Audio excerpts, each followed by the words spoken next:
Devant toi, Seigneur, la ténèbre n'est point ténèbre, et la nuit comme le jour est lumière. Chers frères et sœurs en confinement, tous unis dans l'Esprit et en Jésus, je suis heureuse de vous retrouver pour que nous vivions ensemble ce culte du soir qui commémore l'institution de la scène. Jésus dit à ses disciples, « Allez à la ville.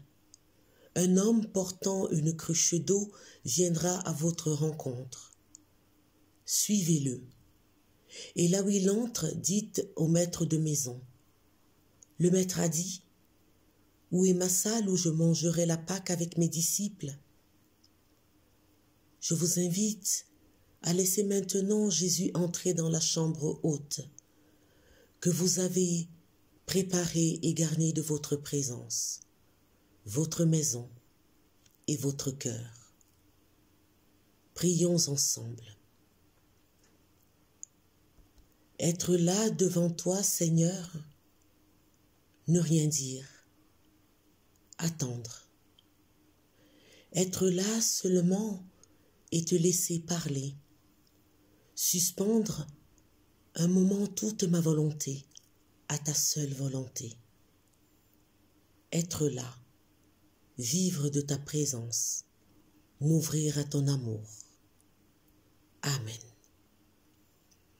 Observons un temps de silence afin de nous constituer en assemblée priante.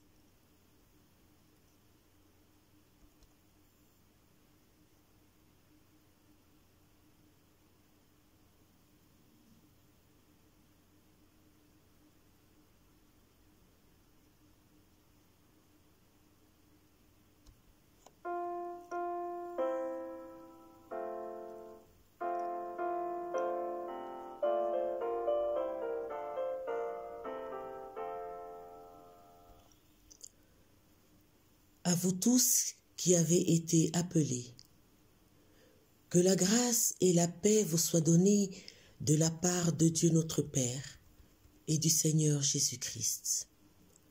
Amen, Amen, Amen. Le Seigneur nous unit, nos maisons sont sa maison. Chantons ensemble, Seigneur, c'est toi qui nous unis.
Les mains ouvertes devant toi, Dieu, nous t'adressons notre louange avec un texte du pasteur Antoine Nuis. Dans une captivité au fond de son exil, un peuple reçoit une parole. Je vous donnerai un avenir et une espérance. Quand l'avenir est sombre, que l'espérance est en panne, un peuple reçoit une promesse. Vous intercéderez et je vous exaucerai. Quand Dieu se cache, qu'il se fait silence, un peuple reçoit une assurance. Vous me chercherez et vous me trouverez. Nous te louons et nous te bénissons pour ta parole dans nos silences, pour ta fidélité dans nos errances, pour ta lumière dans nos obscurités, pour ta foi dans notre incrédulité. Nous te louons et nous te bénissons pour ta source dans nos déserts, pour ta vie dans nos cimetières, pour ta présence dans nos exils. Nous te louons et nous te bénissons pour ton feu dans nos nuits, pour ta paix dans nos conflits, pour ton Fils dans nos malheurs, pour ta guérison dans nos peurs. Nous te louons et nous te bénissons pour ta victoire sur nos inquiétudes, pour ton pain dans notre solitude, pour ton évangile sur notre blessure, pour ta résurrection dans nos fractures. Seigneur Jésus, nous te louons et nous te rendons grâce pour ton pardon qui précède nos fautes. Tu es présent au milieu de nous. Ton amour et ta présence sont vérité. Seigneur, augmente en nous la communion dans ton esprit. Amen. Ensemble, nous pouvons chanter.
Prenons le temps de contempler l'œuvre du Seigneur dans nos vies. Au-delà de nos faiblesses, au-delà de nos doutes, au-delà de nos oublis, tu es grand, Seigneur. Au-delà de nos luttes, au-delà de nos révoltes, au-delà de nos refus, tu es grand, Seigneur. Au-delà de nos faims et de nos soifs, au-delà de nos élans, au-delà de nos désirs, tu es grand, Seigneur. Au-delà de nos échecs, au-delà de nos questions, Au-delà de nos angoisses, tu es grand, Seigneur. Chantons au Dieu Tout-Puissant.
Antoine Nuit se raconte.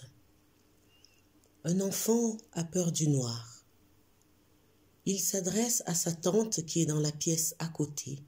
« Parle-moi, car j'ai peur. » La tante répond « À quoi cela te servirait-il, puisque tu ne me vois pas ?» Alors l'enfant dit « Il fait plus clair lorsque quelqu'un parle. » Je vous invite à la prière. Seigneur, notre monde est dans la nuit de la violence, de la guerre, de l'injustice, la nuit de la faim et du froid, la nuit de la peur et de la solitude. Notre monde ressemble trop souvent à une nuit glaciale et silencieuse. Parle, Seigneur, pour que brille ta lumière. Que ta parole habite nos silences, que ta lumière éclaire nos ténèbres, que ta paix triomphe de nos errances, que ta justice renouvelle notre terre. Par Jésus-Christ notre Seigneur. Amen. Nous lisons dans l'Évangile selon Marc, au chapitre 14, des versets 12 à 25. C'est une traduction libre. Le premier jour des pains sans levain où l'on immolait la Pâque, les disciples de Jésus lui dirent « Où veux-tu que nous allions te préparer la Pâque ?» Et il envoya 2 de ses disciples et leur dit « Allez à la ville, un homme portant une cruche d'eau vous rencontrera, suivez-le. Et là où il entrera, dites au maître de la maison. Le maître dit, où est-elle la salle où je mangerai la Pâque avec mes disciples? Et il vous montrera une grande chambre haute, aménagée et toute prête. C'est là que vous nous préparerez la Pâque. Les disciples allèrent, arrivèrent à la ville, et trouvèrent les choses comme il le leur avait dit, et ils préparèrent la Pâque. Le soir étant venu, il arriva avec les 12. Pendant qu'ils étaient à table et qu'ils mangeaient, Jésus dit, « Je vous le dis en vérité, l'un de vous qui mange avec moi me livrera. » Ils commencèrent à s'attrister et à lui dire, l'un après l'autre, « Est-ce moi ?» Il leur répondit, « C'est l'un des 12 qui met avec moi la main dans le plat. Le Fils de l'homme s'en va selon ce qui est écrit de lui. Mais malheur à cet homme-là, par qui le Fils de l'homme est livré. Mieux vaudrait pour cet homme qu'il ne fût pas né. » Pendant qu'ils mangeaient, Jésus prit du pain. Et après avoir prononcé la bénédiction, il le rompit et le leur donna en disant, « Prenez, ceci est mon corps. » Il prit ensuite une coupe, et après avoir rendu grâce, il la leur donna, et ils en burent tous. Et il leur dit, « Ceci est mon sang, le sang de l'alliance qui est répandu pour beaucoup. En vérité, je vous le dis, je ne boirai sûrement plus du fruit de la vigne, jusqu'au jour où j'en boirai avec vous du nouveau dans le royaume de Dieu. »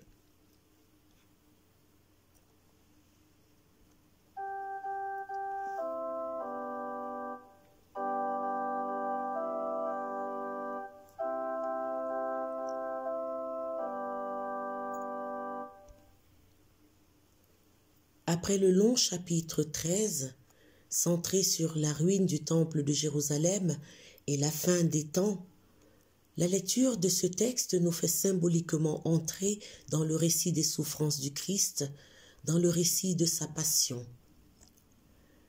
Dans le texte, nous sommes le premier jour où les Juifs célèbrent leur libération, la sortie d'Égypte. Dans notre réalité, nous sommes le soir d'un premier jeudi, ou saint, mais pas pour nous peut-être, parce que nous sommes confinés dans nos maisons. Nous nous remémorons cette libération, c'est surréaliste. Dans l'église invisible que nous formons, nous sommes le premier jeudi saint, où nous célébrons l'institution de la scène invisible. C'est encore surréaliste. Alors j'ai la sensation qu'en l'absence de cet instant liturgique, en l'absence des espèces pain et vin, de cette parole visible, en l'absence de notre présence autour de la table de communion, notre récit revêt aussi une allure quelque peu surréaliste. En effet, dans cet empêchement d'accomplir le rite de la scène, je perçois une occasion de se saisir encore plus de la parole audible, afin de lire autrement ce récit, en le lisant pour ce qu'il est, un récit surréaliste, mais un fabuleux récit de foi. Mes chères sœurs et frères, veuillez me pardonner d'avance, mais ne vous attendez pas à ce que je vous dise ce que je devrais vous dire, car je refuse de le dire. En relisant ce texte posément, je remarque tout d'abord ceci. Les récits de Marc et de Matthieu sont surprenants par leur précision. Le premier jour de la fête des pains sans levain. Ce temps est étrange.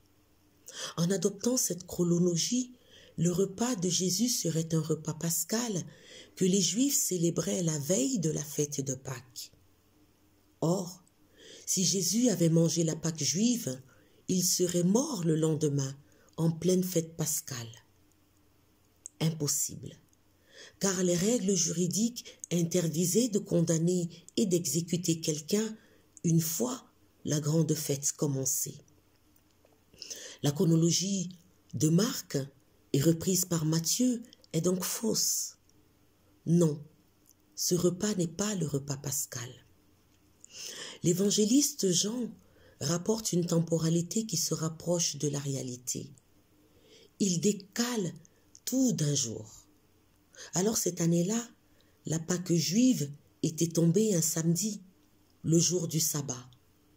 Jésus a été crucifié la veille, un vendredi, à l'heure où on égorgeait les agneaux pour les manger le soir même.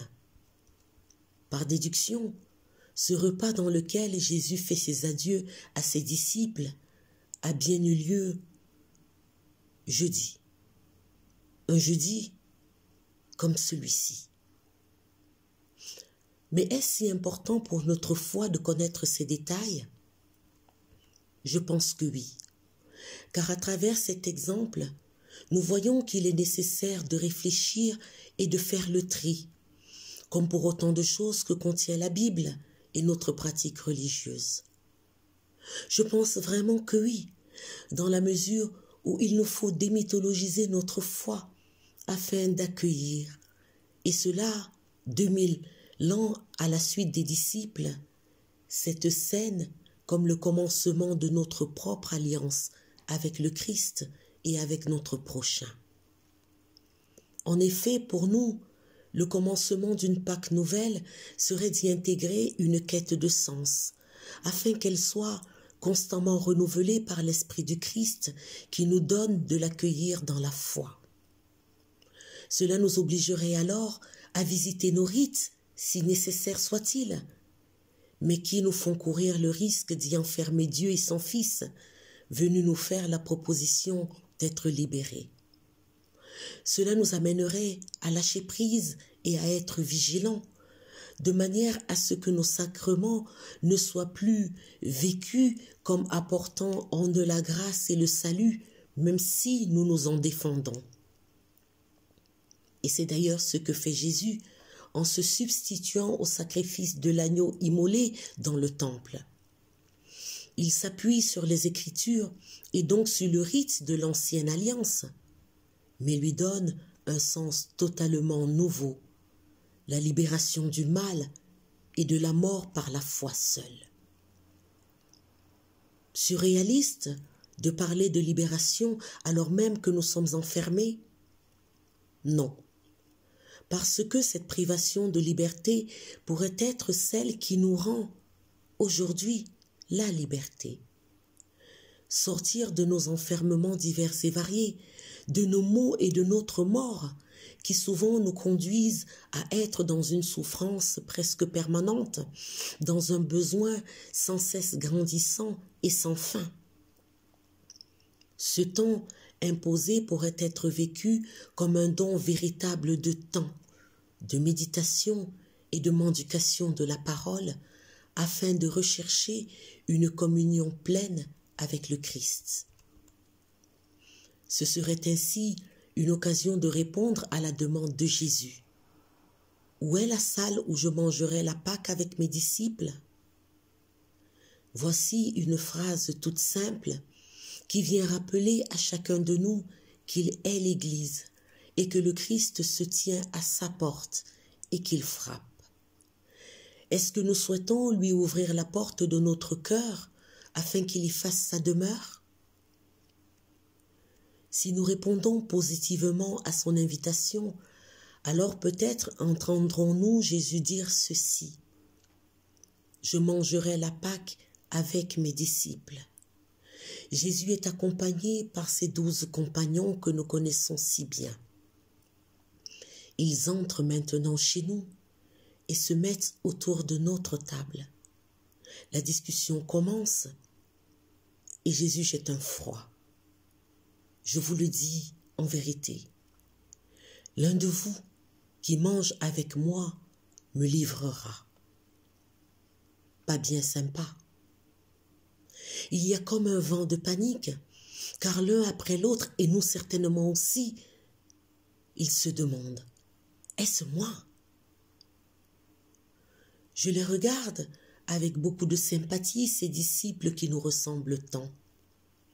Constatez que leur fidélité est mise à rude épreuve.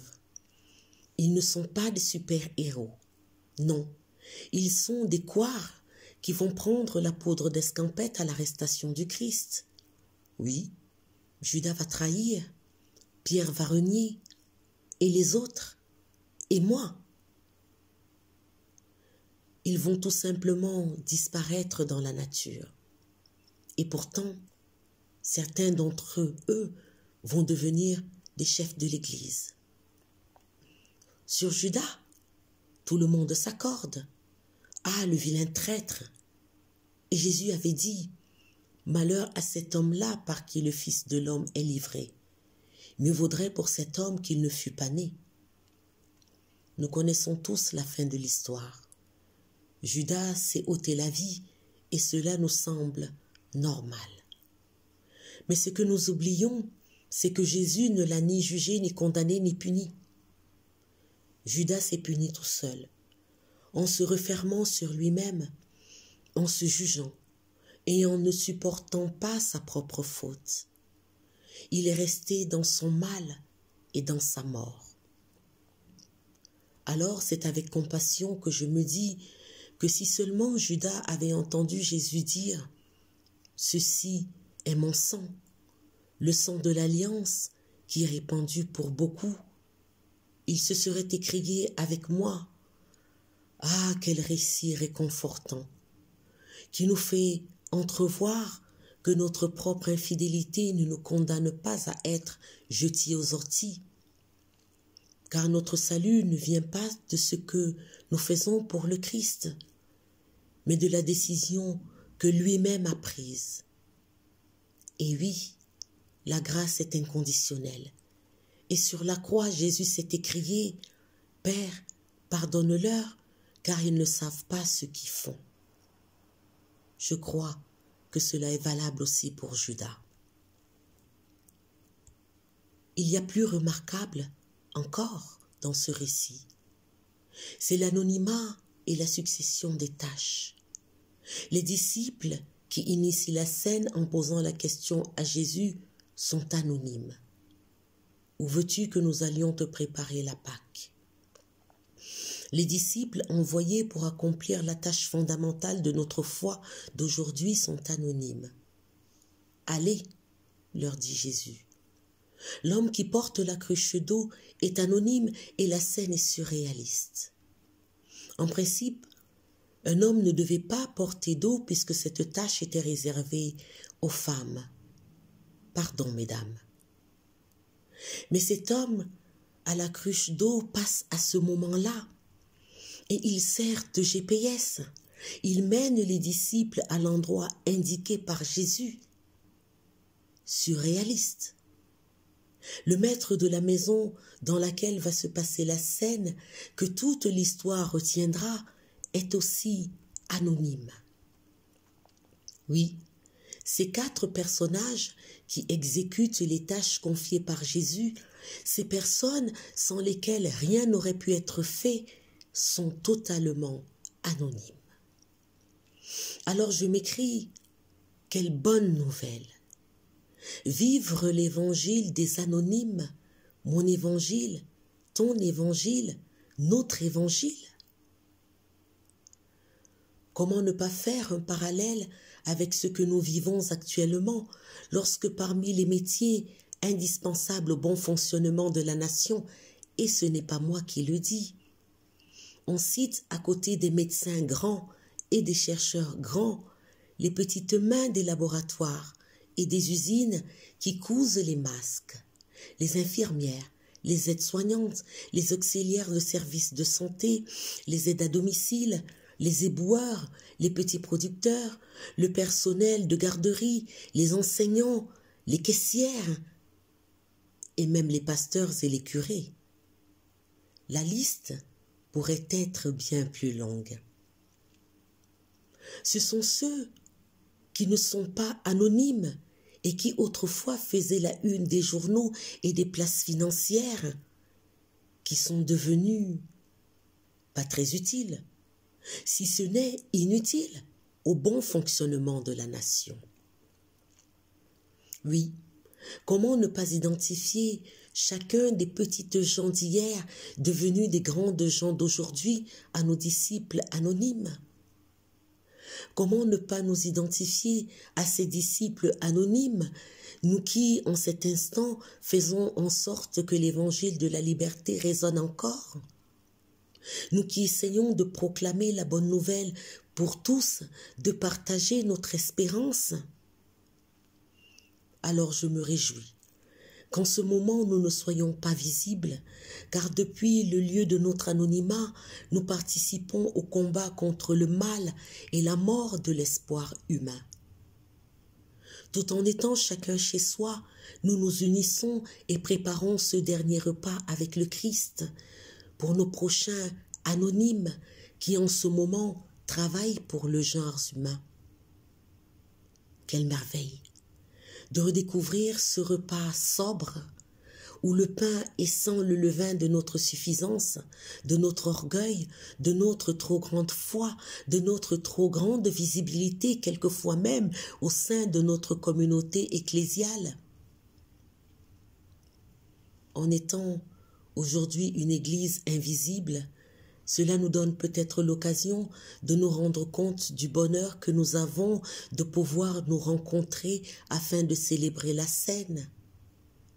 Car c'est de l'absence de l'autre que naît sa véritable présence. Alors mes frères et sœurs, en communion invisible, je pense que le surréalisme de ce récit est ce qui fait sa véracité pour nous.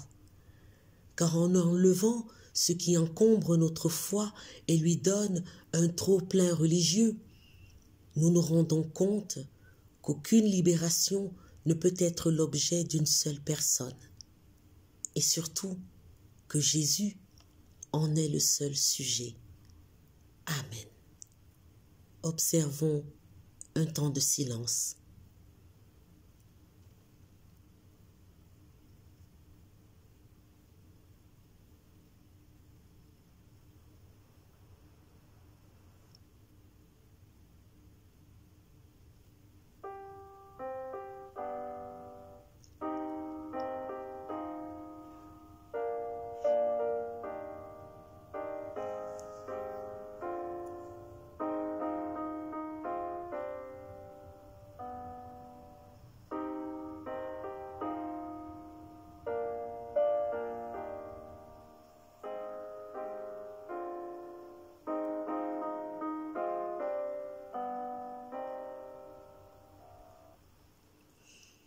Prions les uns avec les autres et les uns pour les autres.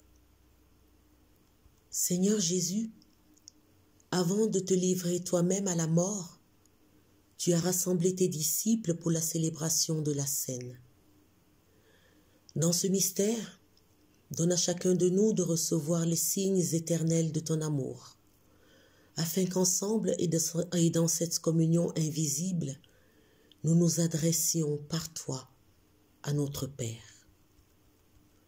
Seigneur notre Dieu, notre Père, tu viens dans le monde et tu nous fais porteurs de ta bonne nouvelle.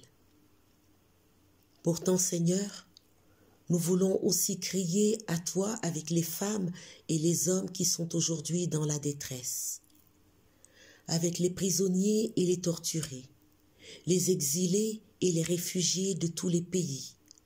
Nous te prions, Seigneur, que ton règne vienne.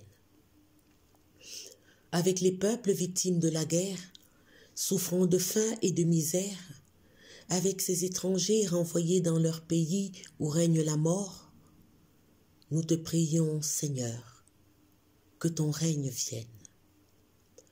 Avec les travailleurs de notre pays qui aujourd'hui, peut-être plus encore qu'hier, sentent leur emploi menacé, nous te prions, Seigneur, que ton règne vienne.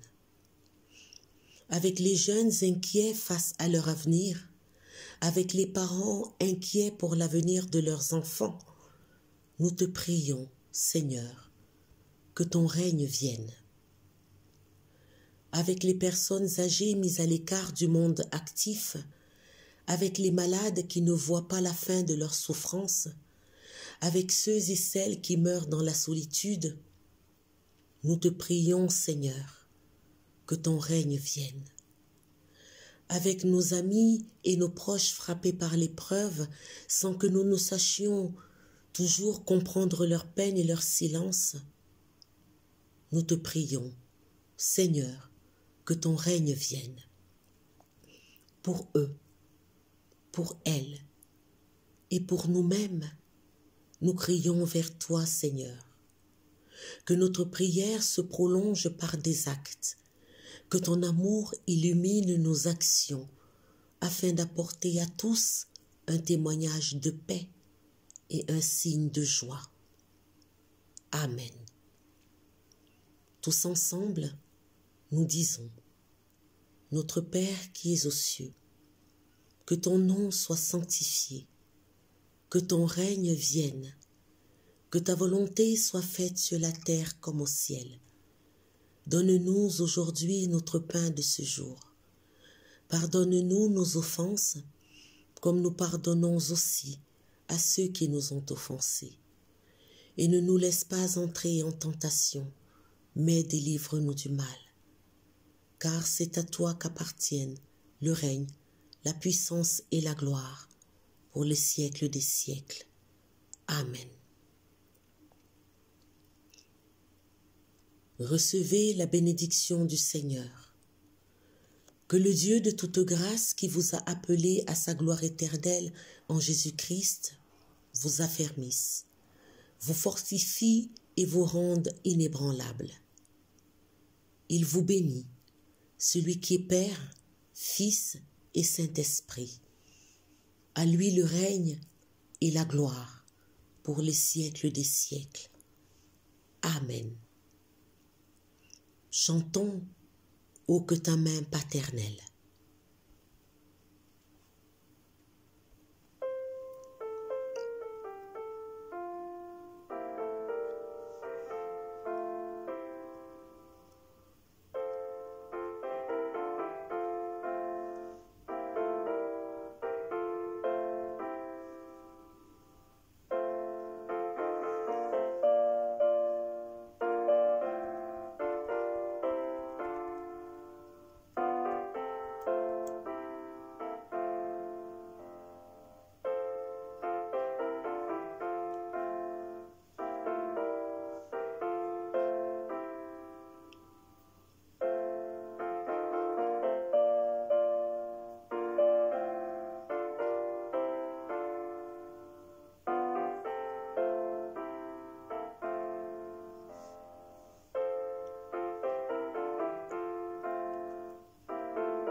Bonne soirée à vous, bonne nuit.